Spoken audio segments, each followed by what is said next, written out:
lot of talk about Brian this week, and obviously Kirby got the first team All-Pro, but it seems like both those guys have first team All-Pro potential. What is it like trying to find ways to utilize those guys each week and the versatility they give you in the game planning? Yeah, I mean, they're both obviously special players, and one of the things that makes them both special is I think if you ask both of them how do they think they've played, through 2 weeks, and I think they would both probably say that below the line. They expect more from themselves, and we obviously expect a lot from them. For us to play dominant defense, those two have to play dominant football. With Kirby, obviously it was great to see him get his hands on the ball last week, and just the energy that brings to the sideline and the energy it brings to your team. I wish I could bottle that and sell it and inject it into myself sometimes, because I want to say, and I don't know the numbers you guys might, since I've been here, every time he gets one, we win. So it's definitely something that we need as a defense. And I thought he was going to get two. Caleb challenged him on a post throw, which a lot of quarterbacks don't do when he's back there, and it was a little bit of an overthrown ball, which he would have had a chance at getting two in that game. With BB and Shep's doing an unbelievable job putting him in position to make plays. His versatility, just to be able to play deep, to be able to play man, to be able to play in the box, it really allows us to live in one or two personnel groupings where most teams have to get different groupings in there, especially if you want to play man coverage. And it allows Shep to dictate a little bit, because we know if you're an 11 personnel with three receivers on the field, it's hard to run the ball in base defense. A lot of teams can't stay in base and play man coverage. We can with BB. So that's an advantage for us. So it allows us to dictate some in some situations, which Shep's doing an outstanding job with. What have you liked about working hand in hand with Shep this year? He's been awesome. Just light years ahead of the curve.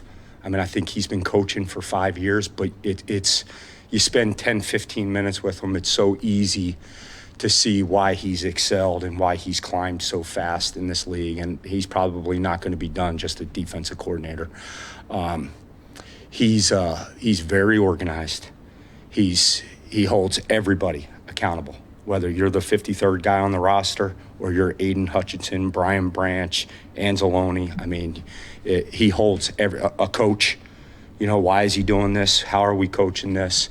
So it makes you be detailed. It makes you be on top of what you're telling the guys. It makes your meetings be organized. But and he sees it, and he a lot of guys can just call plays where the magic is being able to set stuff up, and his communication on game day amongst the staff.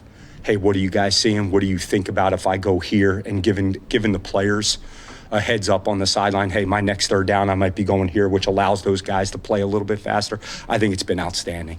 So he's been awesome. He really has. I've really, really enjoyed it. You never know what you're going to get sometimes with a guy who's doing it for the first time. And at times I feel like this is his fourth or fifth year calling it. Sorry about that, Jim. That's okay. What's your biggest point of emphasis for the guys in your room facing this Baltimore offense this week?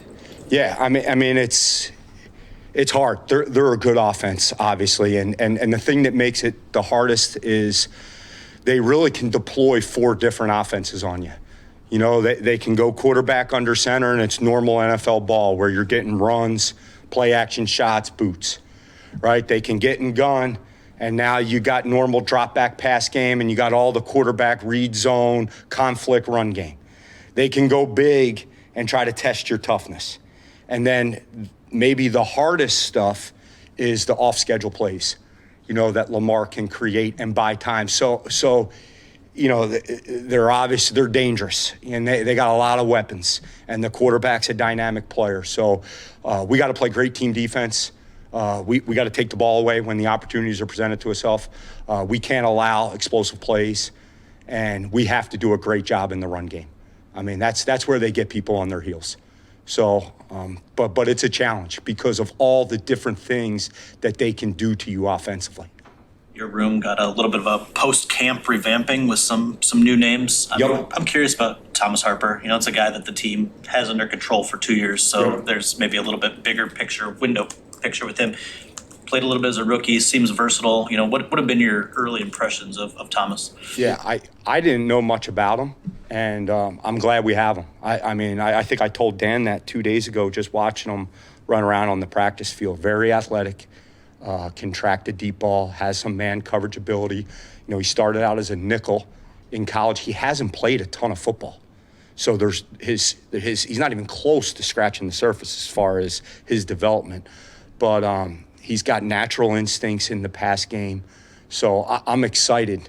I'm excited that he's a part of what we're doing here. I think that, as we get going in the season, I think that he's a guy that you can almost work backwards in our defense.